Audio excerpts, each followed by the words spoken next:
Again po, Happy Lord's Day at again, good morning. Binabati po kayo sa pangalan ng ating Panginoong Jesucristo. At ang pangaral na aking inhanda sa umagang ito ay merong paksa na lumapit ka sa Diyos. At buksan natin ang ating talata sa mga sulat ni Santiago, chapter 4, verses 1 hanggang 10. Hiling ko na tumayo ang bawat isa, kailang pumibigay galang sa salita ng ating Diyos.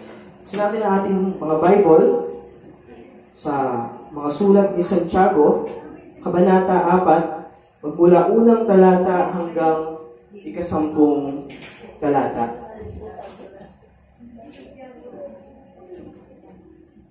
Babasahin ko siya sa Tagalog, ang Biblia Tagalog 2000, at sabayan niyo ako ng matahingin. Sabi sa verse 1, saan nagmumula ang mga digmaan? Saan nagmumula ang mga pag-aaway sa inyo? Hindi ba mula sa inyong mga kalayawan na nakikipaglaban sa inyong mga sangkap? Kayo'y naghahangad at kayo'y wala. Kayo'y pumapatay at kayo'y nag-iimbot at kayo'y hindi nagkamit. Kayo'y nag-aaway at nagdidigmaan, kayo'y wala sapagkat hindi kayo humihingi. Kayo'y humihingi at hindi tumatanggap sapagkat humihingi kayo sa masamang dahilan, upang bubulin ninyo ito sa inyong mga kalayawan. Mga mangangulinya, hindi ba ninyo nalalaman na ang pakikipagkaibigan sa sanlibutan ay pakikipag-away sa Diyos? Kaya't sino mang nagnanais na maging kaibigan ng sanlibutan ay nagiging kaaway ng Diyos. O iniisip ba ninyo na walang kabuluhan ang sinasabi ng kasulatan na ang Espiritu na pinatira niya sa atin ay nagnanasa ng may paninibugho? Verse 6, ngunit siya'y nagbibigay ng higit pang biyaya. Kaya't sinasabi, ang Diyos ay sumasalungat sa mapagmataas, subalit nagbibigay ng biyaya sa mga mapagkumbaba. Kaya't pasakop kayo sa Diyos, labanan niyo ang dyablo at siya'y lalayo sa inyo. Verse 8, lumapit kayo sa Diyos at siya'y lalapit sa inyo. Maglinis kayo ng inyong mga kamay, mga makasalanan, at pabalanin ninyo ang inyong mga puso, kayo may mga dalawang pag-iisip. Kayo malaghoy, maluksa, umiyak, palitan ninyo ang inyong pagtawa ng pagluluksa at ang inyong kagalakan ng kalungkutan. Last verse, magpakumbaba kayo sa harapan ng Panginoon at Kanyang itataas kayo. Pari na po kayong buko. Salamat sa ating Diyos sa pagkabasa ng Kanyang salita. Ay, kamakailan lamang ay in-acknowledge ni President Ferdinand Marcos Jr. ang relasyon na meron sa Pilipinas at sa bansang Japan. Sinasabi niya na mas tumibay o nagkaroon ng usapan ang dalawang bansa, ang Pilipinas at ang Japan, nagkaroon ng kasunduan pagdating sa usaping security and defense. Sabi pa ni President Marcos, sabi niya, dahil yung mga nakaraang agreement nila, yung mga nakaraang interaction ng dalawang bansa, most likely ay nagpapatungkol sa official development assistance, na kung saan ang bansang Japan ay tumutulong sa Pilipinas pagdating sa mga istruktura.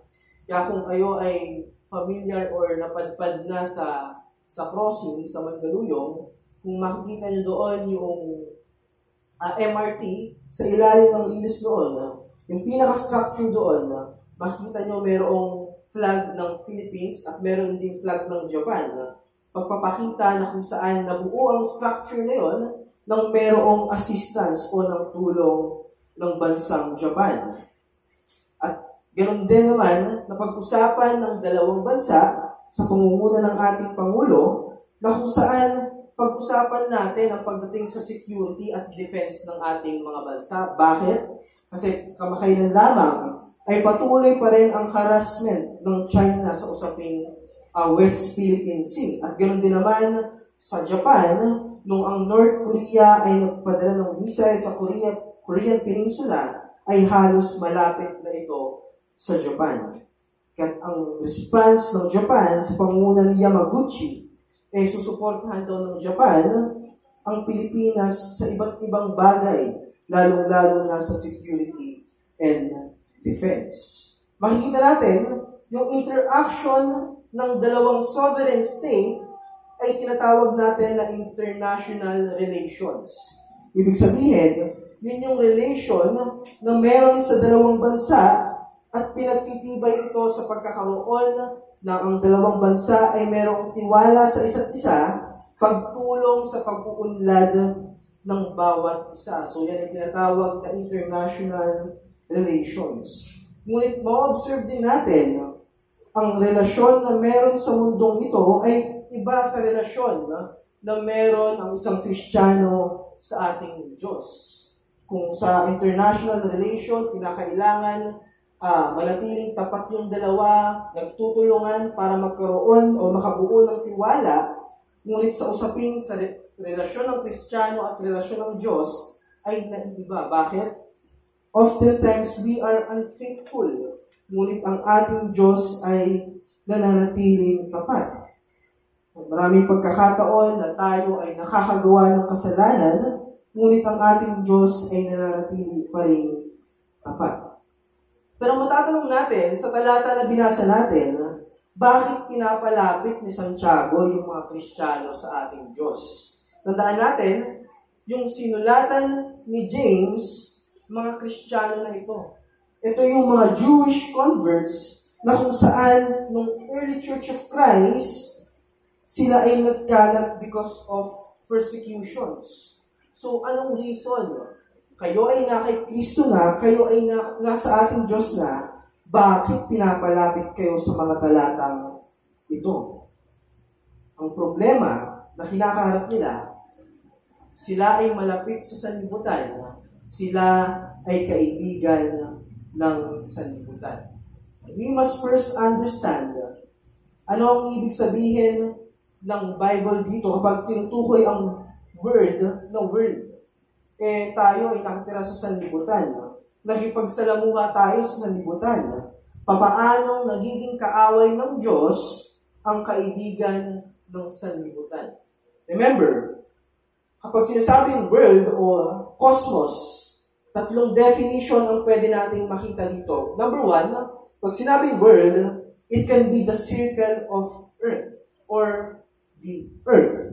Ikalawa, pwede din nagpapatungkol ito to the inhabitants of the earth or human family. So, ang word ay pwede din magpatungkol pagdating sa human race o sangkatauhan. Ngunit ikatlo, and I believe, ito ang pinapatungkulan ni James, when we say world, it is the ungodly multitude. Everything that is anti-God. Everything that is about materialism. Everything is about sin, sinful living, worldly passions, at nabanggit na natin kanina, materialism. So yung tinutukoy dito ni James, the world, it is about anti-God. Mga bagay na sumasalungat sa ating Diyos. Isang verse ang makita natin dyan sa 1 John chapter 2, verse 15 to 16. Isang familiar verse, sabi dito, 1 John chapter 2, verse 15 to 16, huwag ninyong ibigin ang sanlibutan, ni ang mga bagay na nasa sanlibutan. Ang pag-ibig ng Ama ay wala sa sino mang umiibig sa sanlibutan. Verse 16, sapagkat ang lahat ng nasa sanlibutan ay masamang pagnanasa ng laman, ang pagnanasa ng mga mata, pagmamataas sa buhay, ay hindi mula sa Ama, kundi sa sanlibutan. Ma-observe natin dito, Christians are called to love. Pero this time, we are called not to love the world. So, love can be sinful if it is directed to the wrong object. At tinutukoy dito na yung wrong object na yon ay yung sanlibutan o yung world.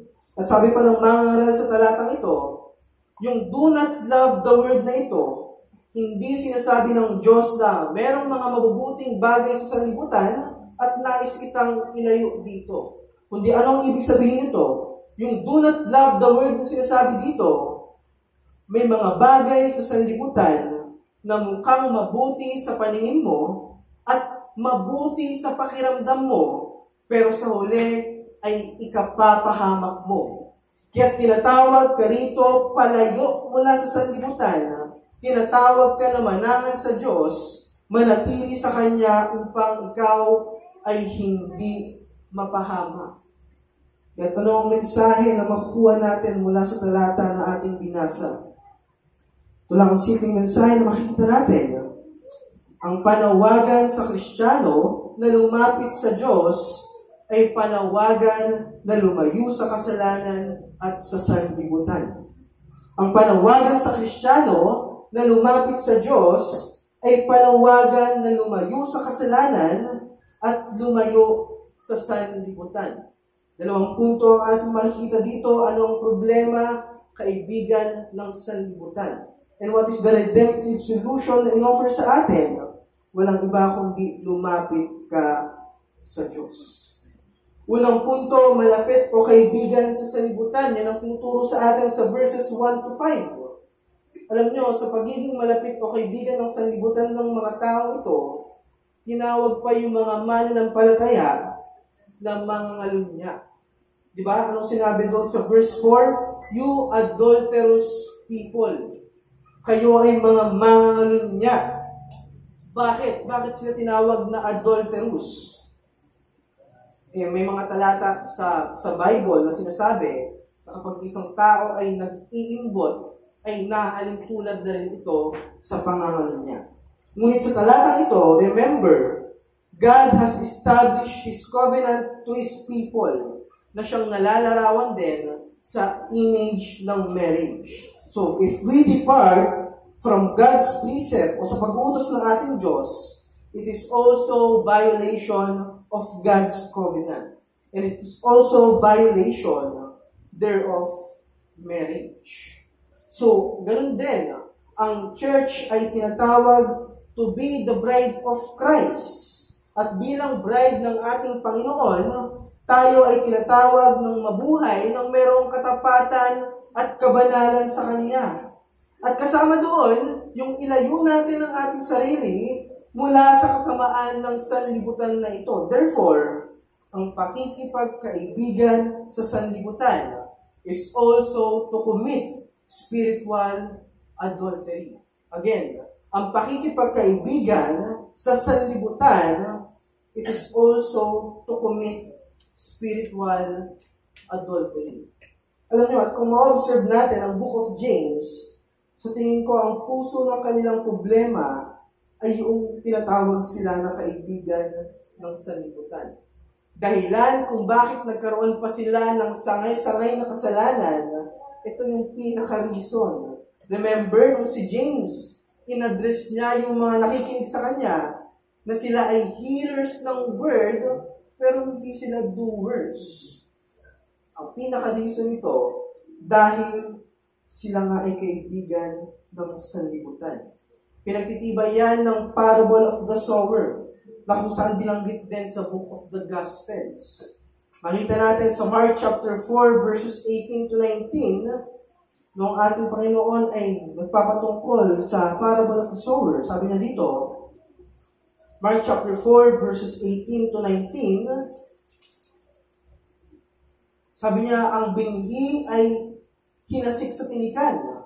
Ito ay nakapakinig ng salita, pero ang alalahanin ay nasa sanlibutan na akit ng kayamanan ang pagnanasa sa ibang bagay ay pumasok sa kanya. Sinakal ang salita at hindi namunga.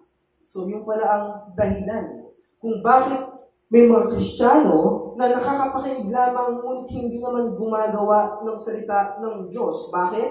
Dahil yung kanilang mga alalahanin ay nasa sanlibutan. Isipin nyo, kung kayo ay linggo-linggo na nakikinig ng pangangaral, pero ang inyong kaisipan ay naglalaro sa mga bagay na nasa sanlibutan, sabi nga dito, sinakal ng salita at hindi ito namunga. Even in sin of partiality, binanggit din sa Book of James. Diba? In James chapter 2, binanggit dyan, iba yung trato nila sa mayayaman, iba din yung trato nila sa mahihirap. Diba? Merong pumasok sa pagtitipon nila, merong gintong singsing at magandang kasuotan. Ano yung trato na pinakita nila doon? pinaupo sa magandang lugar, pero doon sa mahirap na pumasok doon sa pagtitipon nila, pinatayo nila o kaya pinaupo nila sa kanilang paanan. Ano yung makikita natin dyan? Ganyan ang bunga ng pagbibigay ng higit na pagpapahalaga sa mga makasalibotang bagay. Nagkakaroon ng kasalanan o sin of partiality. Even in cursing of our tongue. Diba? In-address din niya ni James, sa James chapter 3, verses 9 to 10. Sa pamamagitan daw ng ating dila, pinupuri natin ang Diyos, at sa pamamagitan din ito, nilalait natin yung ating kapwa na gawa ayon sa larawan ng Diyos. Ang mga panglalait na ito ay dulot din ng impluensya ng sanlibutan. At sa pag-aaral natin, dalawang bagay ang dulot ng pagiging malapit sa sanlibutan. Letter A, makita natin dyan, ang pagiging malapit at kaibigan ng sanlibutan ay nagdudulot ng digmaan sa ating kalooban. Letter A, nagdudulot ito ng digmaan sa ating kalooban. Ano sinasabi ni James sa verse 1 ng chapter 4? Sabi dito sa ESV version, what causes quarrels and what causes fights among you?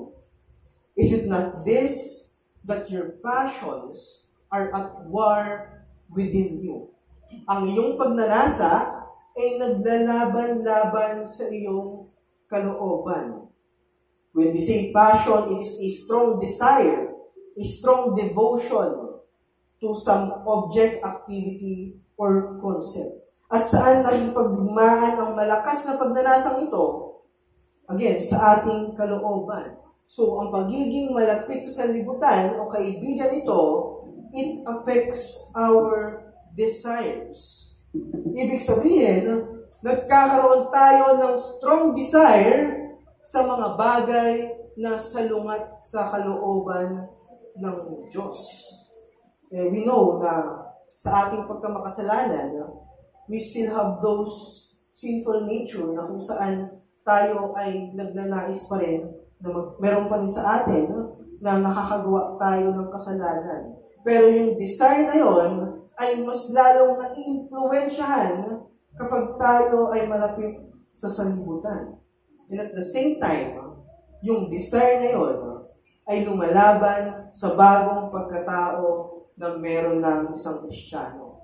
Kaya nga, kung ma-observe nyo, yung ginamit dito na word ay war, na nagpapatungkol to the battle of two nations. At ganoon din sa atin, merong digmaan na nangyayari sa ating kalooban. Ito sinasabi sa Galatians chapter 5, verse 17. Sabi dito, Galatians 5, 17,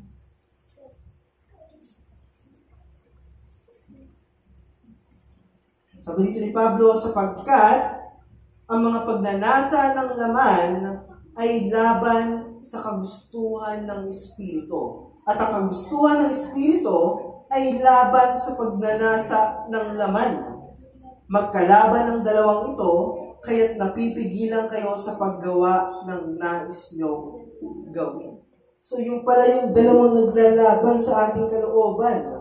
Ang kagustuhan ng laman at ang kagustuhan ng Espiritu. Ang nangyayari, ang ating flesh, ito ay handa at gustong gumawa ng kasalanan. At ang banal na Espiritu naman ay hindi sang-ayon dito. Kaya't ang nangyayari, kung ikaw ay kaibigan o malapit sa sanlibutan, nai-impluwensyahan ng sanlibutan at ang nangyayari, napipighati mo ang banal na Espiritu. Isang halimbawa dyan, kung tayo ay higit na mas malapit sa mga hindi mananampalataya kaysa sa mga kapwa natin mananampalataya, ang kanilang mga ideolohiya, ang kanilang mga prinsipyo sa buhay ay makakaapekto sa atin nang hindi natin namamalayan. Kaya yung malinaw naglalaban, ang ating laman ay handa at gustong gumawa ng kasalanan kapag ito ay higit na naapektuhan ng sanlibutan. At ano ang nagdudulot nito sa atin? Number one, Nagdudulot ito sa atin ng pagnanasa. Sabi diyan ni Santiago, you desire, you covet, you lust. Sa King James Version, very strong word, you lust. Dahil sa pagiging malapit sa sanlibutan, magkakaroon tayo ng pagnanasa sa mga bagay na magbibigay sa atin ng sariling pagsulong at kasiyahan sa ating laman. Yan ang nature ng tao pagdating sa lust. Man always wants more. Observe mo ang isang mayaman. Siya ay meron ng milyones, pero hindi pa rin satisfied. Meron ng bahay na sapat sa kanyang pangangailangan, pero mas gusto pa ng mas malaki at mas maganda. Meron ng magandang sasakyan, pero mas gusto pa ng mas mahal, mas powerful, at mas maganda sa paningin. Yan ang likas ng tao pagdating sa pagnanasa. The more he has, the more he wants. He is never satisfied. So yun yung nadudulot kahit pa sa Kristiyano. Kahit na siya ay nasa ating Panginoong Jesucristo na. Siya ay naiimpluwensyohan ng pagnanasa na inaalok ng sanlibutan na ito.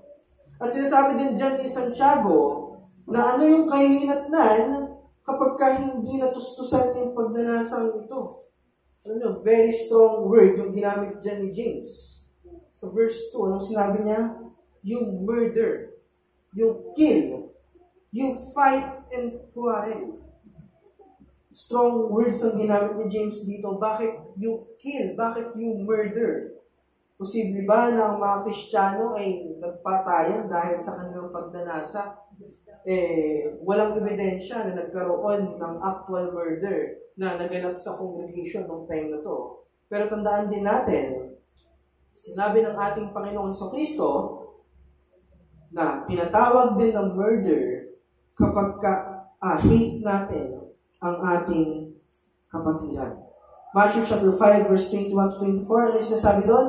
Whoever hate his brother has really committed a murder. So we can kill another person by our slanderous tongue. Bagay na dinil din ni James sa previous chapter. Ito ang nagagawa ng pagnanasa na dulot ng sanlibutan. Ine-expose nito yung kasamaan na maaaring magawa ng ating mga dila. Imagine nyo, ito ay isang church na dapat sila ay nagkakaisa. Dapat ang mga individual ay nagkakaisa sa pagsamba sa ating Diyos. Pero ang nangyayari, nagsisiraan sila. Sila ay nagtatalo, sila ay nagdidigmaan. Dahil sa anong kadahilanan? Dahil sa kanilang pagnanasa. Dahil sa kanilang kagustuhan sa mga bagay na meron sa sanlibutan. At ito ay naging struggle ng mga Kristiyano noon. Dahil sila ay napapaligiran ng iba't ibang uri ng tao, sila ay na-influensyahan at nagkakaroon din ng pagpapahalaga sa mga bagay na meron sa sanlibutan. So, yun yung unang nangyayari, it affects our desires. Isipin mo, Kristiyano ka, ang desire mo ay magkaroon ng mga magagandang bagay. Although na yan ay hindi naman pinagbabawal, pero mas nagiging dominate yung mga bagay na yun kaysa sa mga bagay na dapat pinapriority mo bilang isang Kristiyano. Hindi lang yan yung nagiging epekto ng pagiging kaibigan ng sanlibutan, nakaka-apekto din ito maging sa ating kaisipan. Bakit? Ang Kristiyano ay hindi nagiging conscious na siya ay namumuhay na nakadepende sa ating Diyos. You do not ask, you do not pray. Yun ang malinaw na sinasabi ni James. Kayo ay wala sapagkat hindi kayo humihingi. Hindi mo ba naiisip na ang Diyos ang nagkakaloob sa iyo ng lahat ng bagay na meron ka? Yan nga din yung sinasabi ni James sa chapter 1 verse 17. Diba? Halimbawa yung sinasabi niya doon, every good gift and every perfect gift is from above, coming down from the Father of lights, with whom there's no variation or shadow due to change. Diba? Even our thinking ay naapektuhan ng pagiging malapit sa sanlibutan na ito. Hindi ka na nagiging conscious na teka, ang lahat ng bagay na meron ako ay nanggagaling sa Diyos. Bakit hindi ko o hindi ako lumalapit o bakit hindi ako humihingi sa Kanya? Even sa ating thinking, yung motibo ng ating panalangin ay hindi rin nagiging tama. Most likely, yung ating mga prayer ay nagiging pangmakasarili. Ano ang nagiging motibo? Para sa pagpapahusay ng sarili nating welfare. Para sa sarili nating kasiyahan. Hindi masama na humiling sa ating Diyos sa pamamagitan ng panalangin. Well, in fact, yan pa nga ay ini-instruct sa atin ng Scripture. Pero we are instructed na humiling tayo ng ayon sa kalooban ng Diyos at para sa ikasusulong ng Kanyang kaharian. Pero ang nangyayari, ang mga Kristiyano na sinulatan noon, even ang mga Kristiyano sa panahon natin ngayon, ang nagiging motive ng prayer para sa advancement ng kanyang sarili, para sa ikaginhawa ng kanyang buhay, para sa kanyang sariling kapakinabangan. Bakit? Diyan pa rin ay impluwensya ng pagiging kaibigan ng sanlibutan. So yan ang nadudulot, nagkakaroon ng digmaan sa ating kalooban. Hindi lang yan, letter B, ang pagiging malapit at kaibigan ng sanlibutan ay nagdudulot naman ng pakikipag-away sa Diyos. Kanina, nilarawan ni James ang marriage bilang relasyon na meron ng mananampalataya sa ating Panginoong Hesukristo. Ngunit, ang relasyon na yon ay described din also as a friendship. Remember, Abraham was the friend of God. At ang makikita natin doon, the covenant of grace, it is a bond of friendship between God and His elect people in Jesus Christ. So yung marriage na binabanggit, yung friendship na binabanggit, it is a covenantal expression.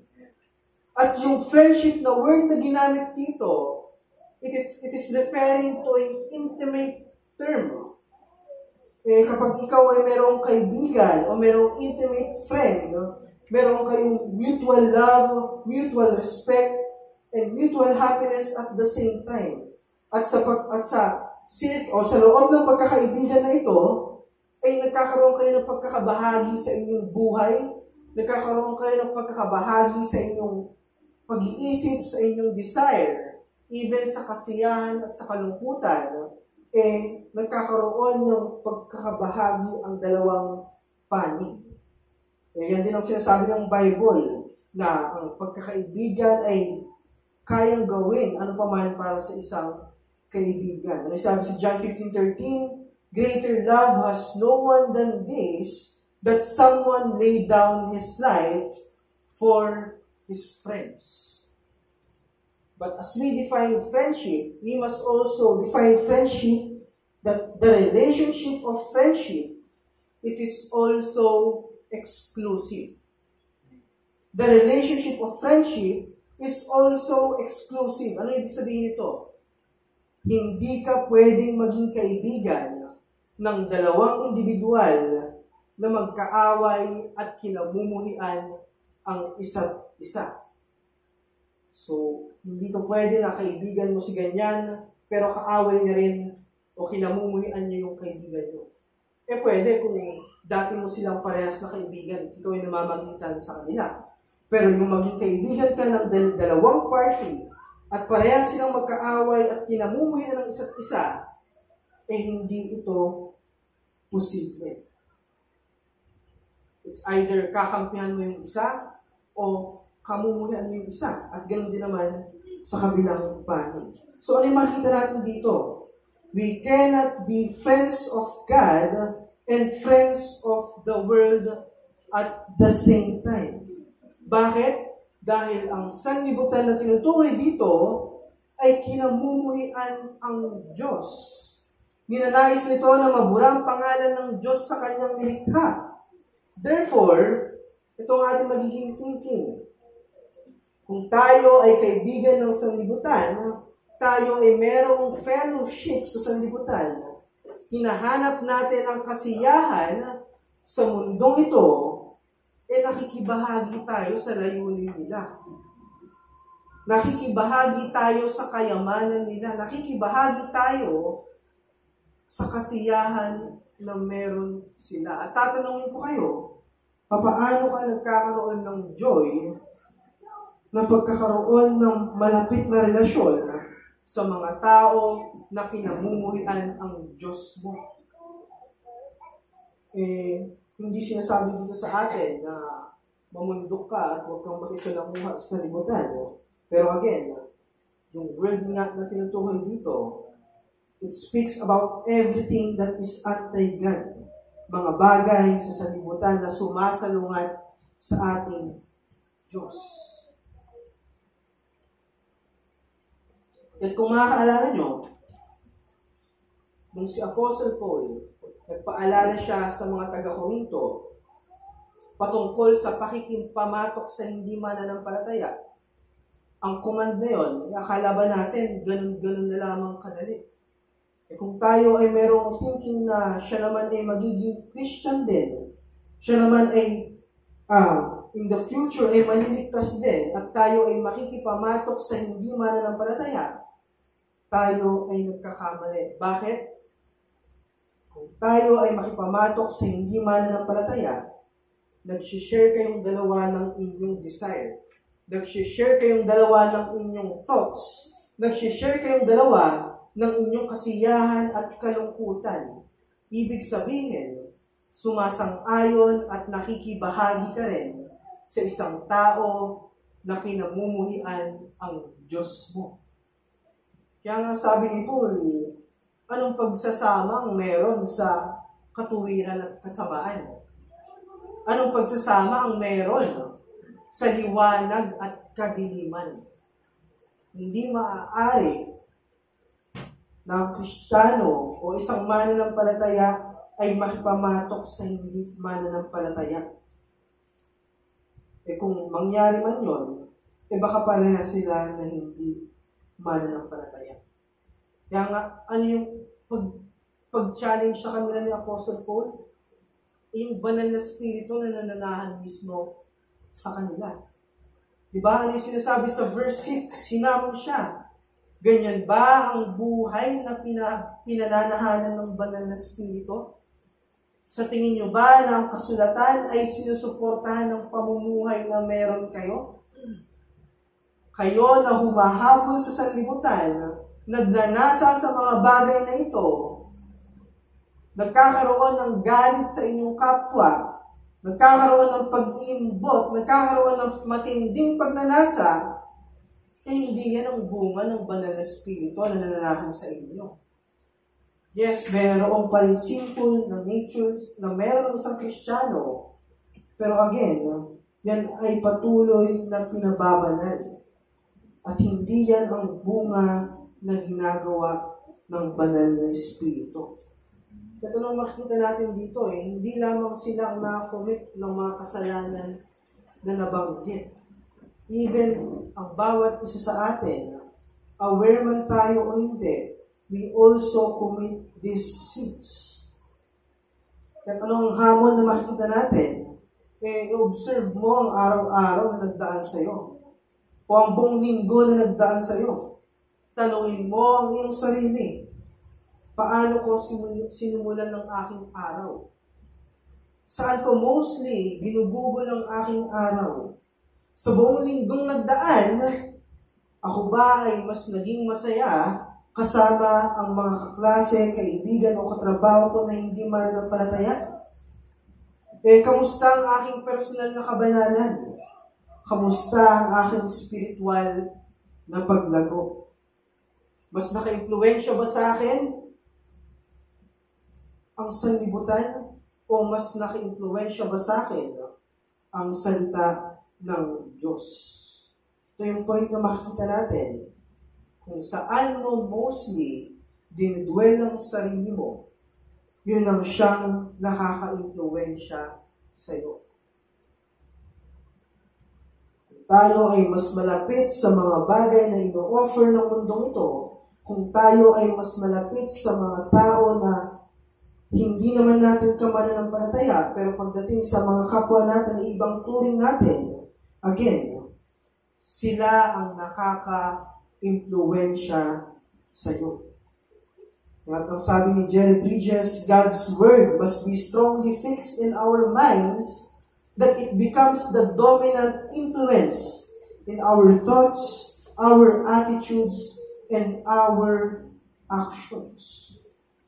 Isipin mo, ng isang Kristiyano, pagkamulat o pagkagising sa umaga, ang unang hahanapin ay ang kanyang cellphone. Para mag-browse lang, sayangin ng oras sa mga social media. At kapag naalala na lamang na manalangin, o iunahin ang salita ng Diyos, doon na lamang gagawin. Malinaw, kung ganun ang ating nagiging practice, tayo ay higit na na-influensyahan ng sanlibutan. Pero ang kagandahan nito, sa kabila ng lahat ng binanggit na kasalanan at pagkukulang na nagagawa ng mga Kristiyano na banggit dito at ganoon din sa atin, ang Diyos ay nagbibigay ng higit na biyaya sa mga taong nagpapakumbaba at humingi ng kapatawaran sa pagkakasala. Kung ang ating problema ay pagiging kaibigan at malapit sa sanlibutan, isa lamang ang paalala ni Santiago. Sa point number 2, verses 6 to 10, ano ang kanyang paalala? Lumapit kayo sa Diyos. Kung kayo ay kaibigan na ng sanlibutan, at kayo ay mas malapit sa sanlibutan, isang panawagan sa atin, lumapit kayo sa Diyos. At nais ko na ma-appreciate natin yung panawagan na ito. Bakit? Kung tatandaan natin, nung si Adan ay hindi pa nahuhulog sa kasalanan, sila ay malaya na nakakalapit sa ating Diyos. Ngunit nung sila ay nahulog sa kasalanan, sila ay pinalayas sa Eden. Wala na silang kalayaan at kakayahan na lumapit sa ating Diyos dahil sa kasalanan. And even yung mga people on the Old Testaments, ang mga patriarka noong lumang tipan, lumalapit sila sa Diyos sa pamamagitan ng paggawa ng altar.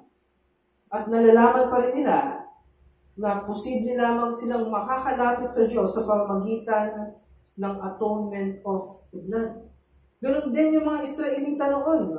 Ang paraan ng kanilang paglapit sa Diyos sa pamamagitan ng pagpunta sa tabernakulo at maging sa mga templo. Bakit? Dahil sinasabi doon na ang mga temple ay siyang napili ng Diyos kung saan siya magdudwell sa kalagitnaan ng mga tao. Pero yung kanilang paglapit pa rin even sa temple ay hindi pa rin ganun kadali. Bakit? Kinakailangan nalinisin muna nila ang kanilang sarili. Alisin ang kanilang kasalanan. Mag-alay ng handog para lamang makalapit sa Diyos. So, nung lumang tipan, ay merong hindi ganun kadali na lumapit sa Diyos. Merong barrier. At yun ay ang kasalanan. Pero ang kagandahan sa panahon natin ngayon, ikaw at ako, na makasalanan at dating malayo sa ating Diyos, ikaw ngayon ay inilapit sa ating Diyos sa pamamagitan ng dugo ng ating Panginoong Hesukristo. Nakikita niyo ba yung difference ng pinagdaanan ng mga Old Testament people? Kinakailangan na maghain ng offering at kung ano-ano pang paglilinis ang ginagawa nila bago sila makapasok doon sa templo. Dahil kung sila ay hindi malinis na papasok sa templo, ikamamatay nila. Ngunit sa panahon natin ngayon, ang paglapit sa Diyos ay ginawa na ni Hesukristo sa pamamagitan ng kanyang dugo. That you are now in the covenantal fellowship with God through Jesus Christ. Ang Diyos na mismo yung lumapit sa atin, dinala tayo sa ating Panginoon upang magkaroon tayo ng fellowship sa Kanya. At hindi lang yun. Dahil ganun ang nangyari, malaya ka nang nakakalapit sa ating Diyos sa pamamagitan ng panalangin sa Kanyang salita at sa Kanyang iglesia. At ganun yung hamon sa atin. Draw near to God. Draw nigh to God. Bakit? Ikaw ay na kay Kristo na. Kayo ay malapit na sa Diyos. Kayo ay meron ng access upang makalapit sa Diyos sa pamamagitan ng isang Espiritu. Pero bakit malayo pa rin kayo sa sanlibutan? Ano pa rin ang bagay na humahadlang sa inyo para patuloy kayo na makalapit sa Kanya? Again, yun nga yung problema. Kasi mas malapit ka sa sanlibutan. Mas kaibigan ka ng sanlibutan. Imagine, yung bigat na yun, ang lahat ay ginawa na sa iyo. Hindi ikaw ang namatay, kundi ang ating Panginoong Hesukristo. At na-enjoy mo na lamang yung mga resulta ng mga bagay na yun. Pero still, ayaw mo pa rin lumapit sa ating Diyos. Kaya ang panawagan na lumapit ka sa Diyos, letter A, ito ay panawagan na may kaakibat na pagsisisi. Ganun din sa mga talata na binasa natin, ang panawagan ni Santiago, kayo na siyang naging malapit sa sanlibutan at kaibigan nito, magsisi kayo sa inyong mga kasalanan. Pinaalalahanan niya dito na teka, merong kasalanan na dapat igil. Merong kasalanan na dapat niyong ihingi ng tawad at dapat niyong pagsisihan. Ano yung mga yon? Yung binanggit sa verses 1 to 5. Sa inyong pagiging kaibigan ng sanlibutan, kayo ay nagnanasa, kayo ay pumapatay, kayo ay nag-iimbot. Sinumbat ito ni Santiago sa kanila. Kayo'y makasalanan at kayo ay merong dalawang pag-iisip. Double-minded. Ano ibig sabihin ito? Ang mga Kristiyano sa panahon na ito, at the same time, mahal nila ang Diyos at mahal din nila ang sanlibutan. Mahal ang kayamanan ng langit at mahal din ang kayamanan ng sanlibutan. Nag-e-enjoy sa pakikisama sa kapwa mananampalataya, pero at the same time, hinahanap ang samahan ng hindi mananampalataya. At ito ang makikita din natin. Humihingi ng kapatawaran sa kasalanan. At the same time, merong iniingatang kasalanan sa kanyang puso. So, tinatawag ka na lumapit sa Diyos at ang panawagan na ito ay may kasamang pagsisisi. Bakit? Dahil hindi makakalapit ng tama ang Kristiyano sa ating Diyos kung siya ay merong tinatagong kasalanan sa kanyang puso. Merong na sinasabi yan ng psalmist sa Psalm 66:18. Diba? Sinasabi doon, kung iniingatan ko ang kasamaan sa aking puso, ang Panginoon ay hindi makikinig. So, hindi lang ito basta panawagan na lumapit ka sa Diyos na umattend ka ng iglesia, manalangin ka, mag-aral ka sa kanyang salita, kundi isinusumbat din sa atin na magsisi tayo sa ating kasalanan. Sabi pa nga sa verse 8, sa James chapter 4, verse 8, ang sabi doon, maglinis kayo ng inyong mga kamay, mga makasalanan, at pabalanin ninyo ang inyong mga puso. Bakit? We must remember that God is holy at siya ay hindi nagtotolerate ng sin. That is why as we draw near to God, repentance is needed. Kaya ganoon na lamang sinasabi ni Santiago, magpakumbaba kayo sa harapan ng Panginoon. Bakit? Dahil siya ay nagbibigay ng higit pang biyaya.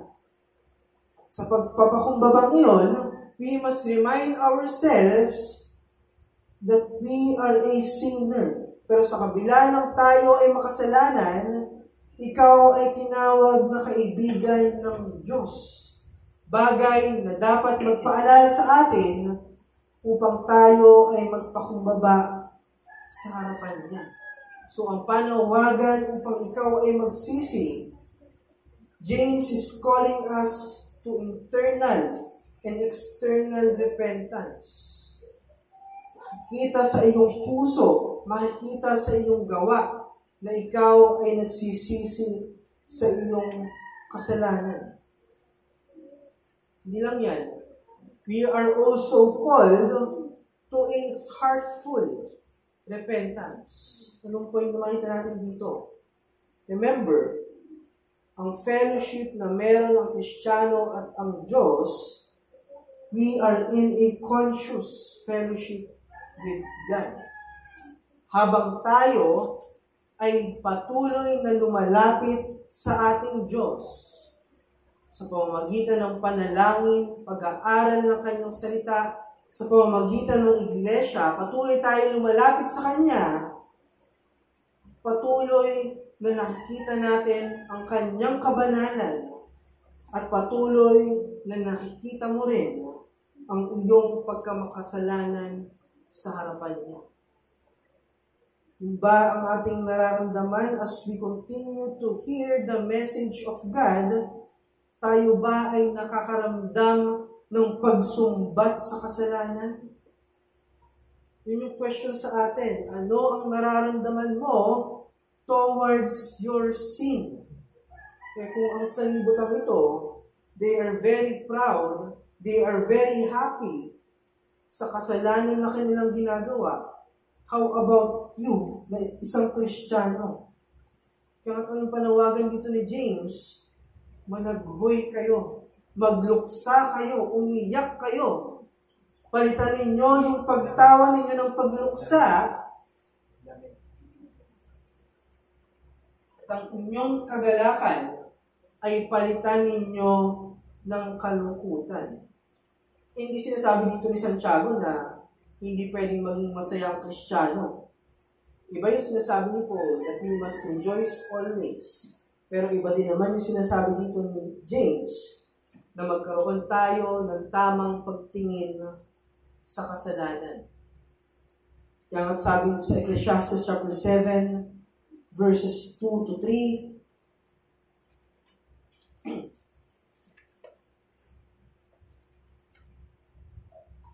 Ecclesiastes chapter 7, verses 2 to 3, sabi dito sa ESV, it is better to go to the house of mourning than to go to the house of feasting. For this is the end of all mankind, and giving will lay it to the heart. Sorrow is better than laughter, for by sadness of face, the heart is made glad.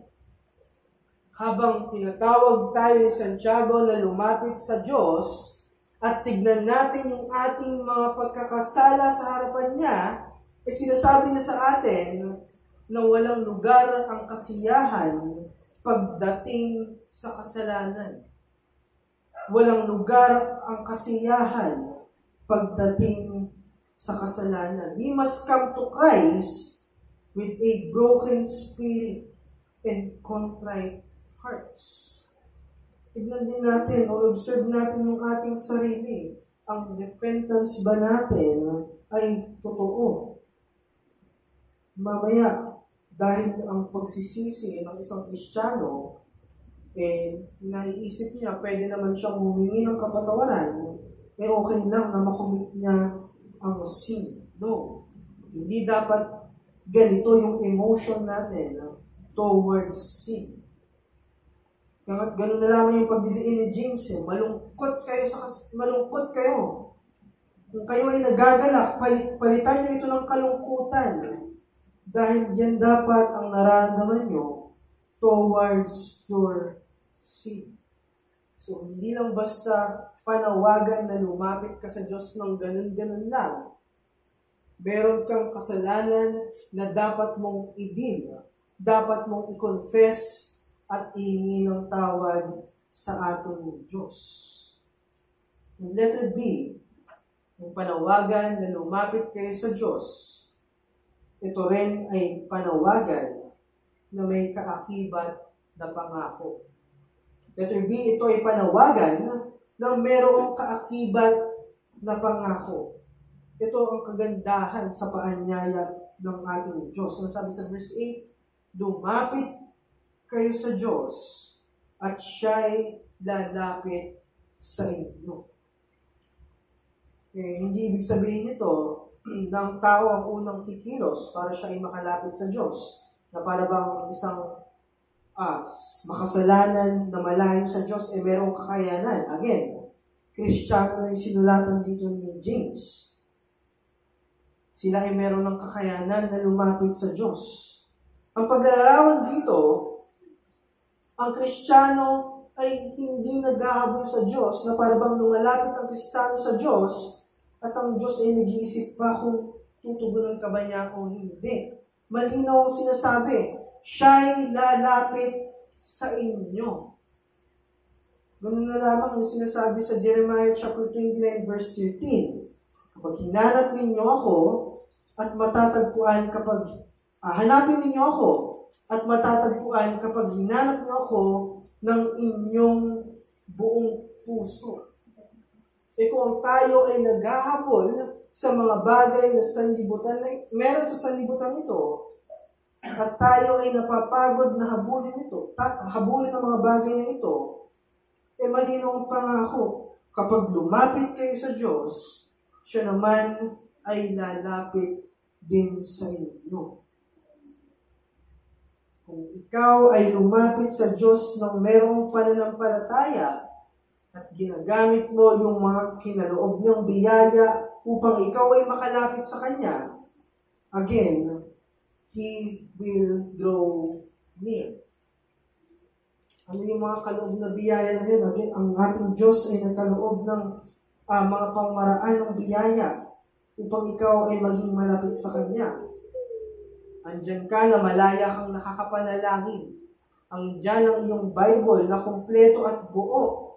Andyan ang iyong iglesia upang makalapit sa Kanya. Andyan ang pakikipag-fellowship sa iyong kapwa mananampalataya upang makalapit sa Kanya. At kapag ginagamit mo ang mga biyayang ito, siya ay lalapit sa inyo.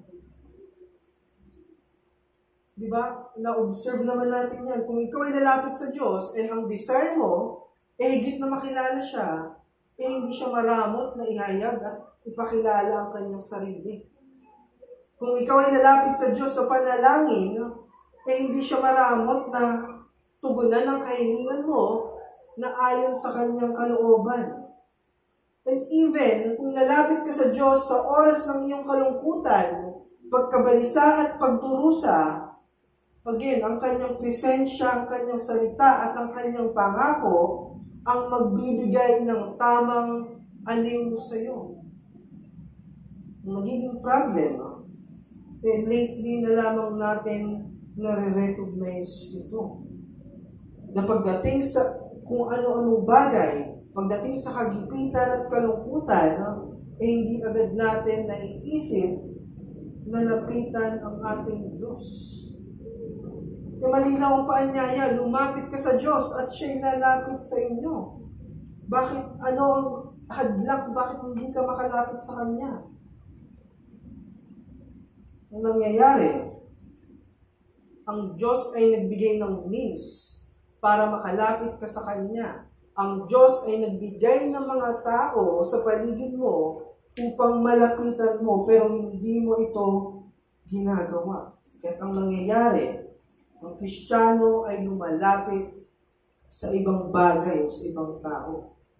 At kapahamakan lamang ang nagiging dulot sa kanya nito. Even sa oras ng temptation, din pa rin ang paanyaya.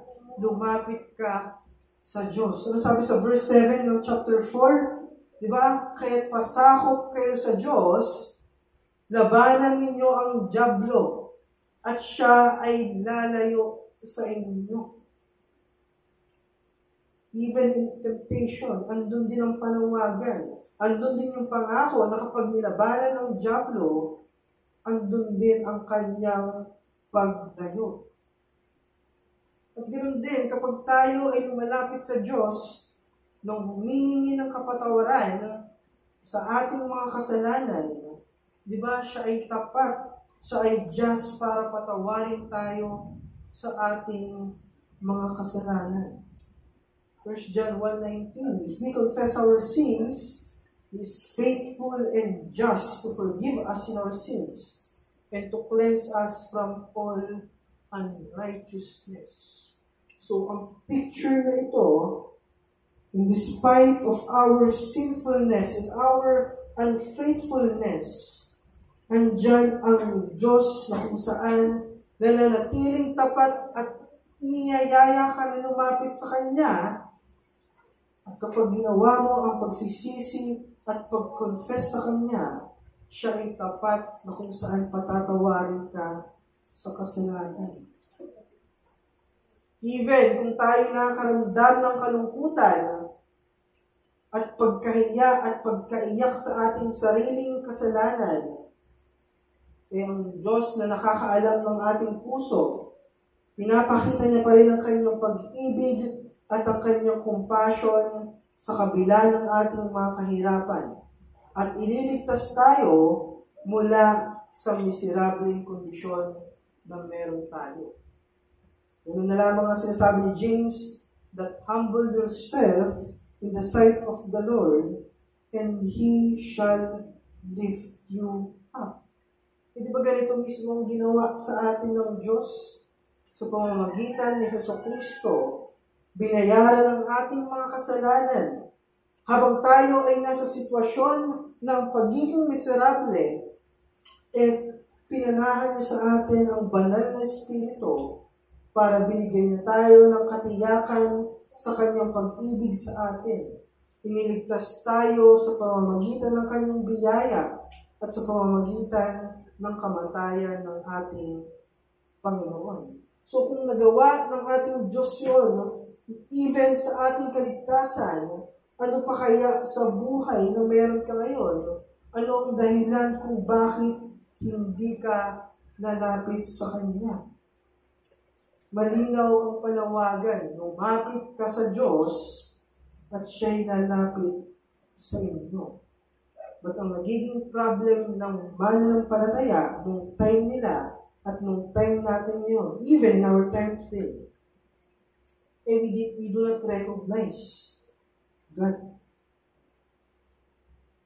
Imbis na ang ating Diyos ang siyang una nating lapitan, lumalapit tayo kung kani-kanino na nagdudulot lang sa atin ng kapahamakan. So ito ang malinaw na problema. Ang Kristiyano ay nagiging malapit sa sanlibutan, nagiging kaibigan ng sanlibutan. At ang malinaw na inaalok na solusyon walang iba ay lumapit ka sa Diyos. Para sa pagtatapos at personal na hamon sa bawat isa, kung ating i-observe, ang ating iglesia ay hindi mayaman financially. Hindi rin ito mayaman sa bilang ng membro.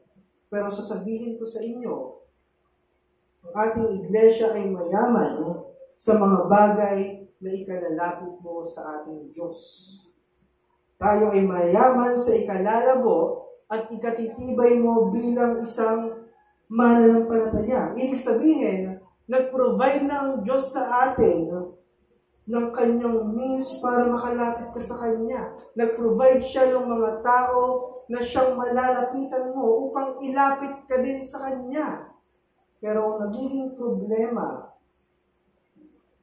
hindi natin ito ginagamit ng tama. Isipin natin, sa araw ng linggo, wala ka sa iglesia. At ang nakakakilabot doon, parang wala lang sa'yo. Di naman kaya, ang simula ng ating Sunday School ay 9:30, pero darating ka, alas 10, o di naman kaya, alas 11 na. O di naman kaya nakikita mo ang church service na parang isang trabaho na merong morning shift or evening shift. Available ka naman buong araw, pero hindi ka nakikibahagi sa gawain. Bakit ibang treatment mo sa iglesia?